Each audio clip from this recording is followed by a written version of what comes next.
Most people think spiritual awakening means the death of the ego. They believe one day the illusion will collapse and they'll finally be free. But Carl Jung saw something much darker. The ego doesn't die. It adapts. It puts on spiritual clothes, uses all the right buzzwords, and becomes even stronger than before. It can wear the mask of intelligence, morality, healing, spirituality, even truth itself, which means a person can believe they are becoming more conscious while becoming more trapped than ever.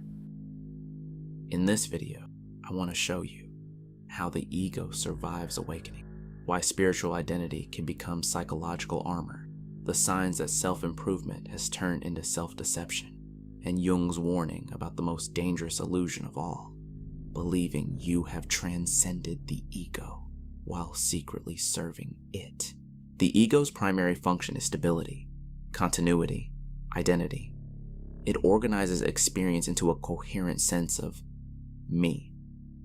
Your name, your story, your beliefs, your personality, your role in the world.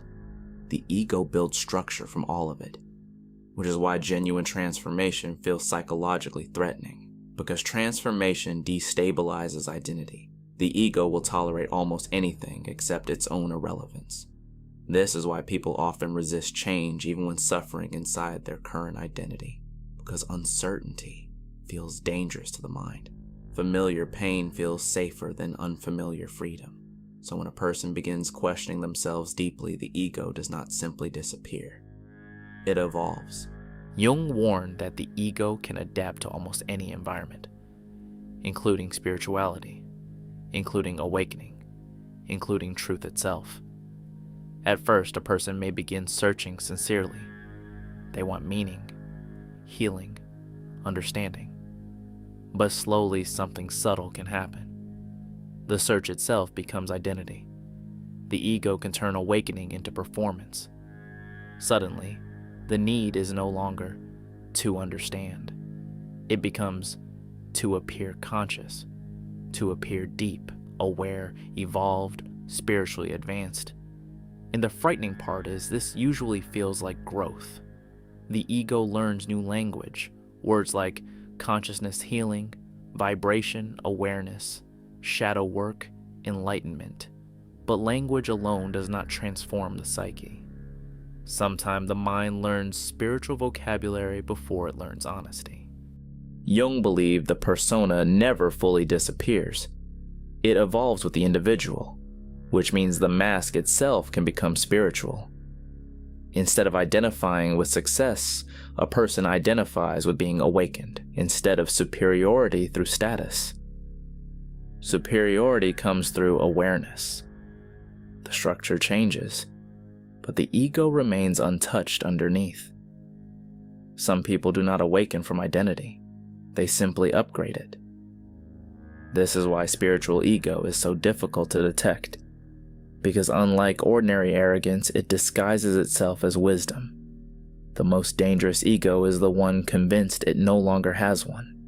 Once identity attaches itself to being awake, criticism becomes threatening, doubt becomes offensive, disagreement becomes unconsciousness, and slowly the spiritual identity becomes another prison. Jung believes self-deception becomes most dangerous when it appears virtuous. The need to appear wiser than others. Quiet superiority disguised as compassion. Obsession with being perceived as conscious. Inability to admit confusion. Constant identity signaling. Looking down on unaware people. Using spirituality to avoid unresolved pain. Using positivity to suppress shadow. Wisdom that strengthens superiority is usually ego in disguise. This does not mean spirituality is fake. It means the ego can attach itself to anything, even healing. Because the ego's greatest skill is survival. The ego fears dissolution. It fears uncertainty. It fears confronting the unconscious directly, which is why it constantly rebuilds identity structures.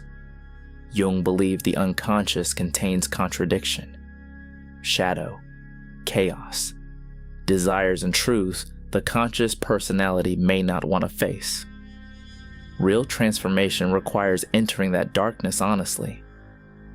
But the ego would rather reinvent the mask than stand exposed without one. So instead of true surrender, many people create new identities, new aesthetics, new belief systems, new performances, while the underlying patterns remain unchanged. The costume changes, the unconsciousness stays the same. Jung's idea of transformation was never about becoming spiritually impressive. It was about becoming psychologically whole. Real awareness is often uncomfortable, humbling, disorienting, because genuine self-observation weakens illusion. It reveals contradiction, shadow, insecurity, self-deception. Real awareness does not inflate the self. It destabilizes it. Truly conscious people usually become less performative, less certain, less obsessed with image, because they begin realizing how complicated the psyche actually is. The closer a person gets to truth, the less they usually feel the need to advertise it. Jung warned that the ego's final defense is becoming sacred. Once identity merges with truth, questioning the ego begins to feel like questioning reality itself. This is how rigidity forms.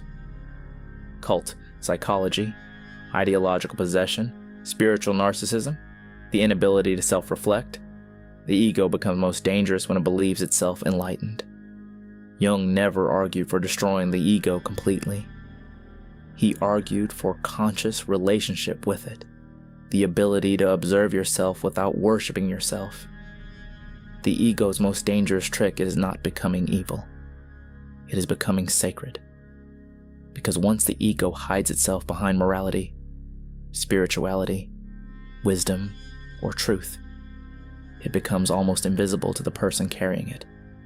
And the most invisible prisons are always the hardest to escape. In the next video, I want to explore why human beings fear silence so deeply, and what the mind is trying to escape when distraction finally disappears.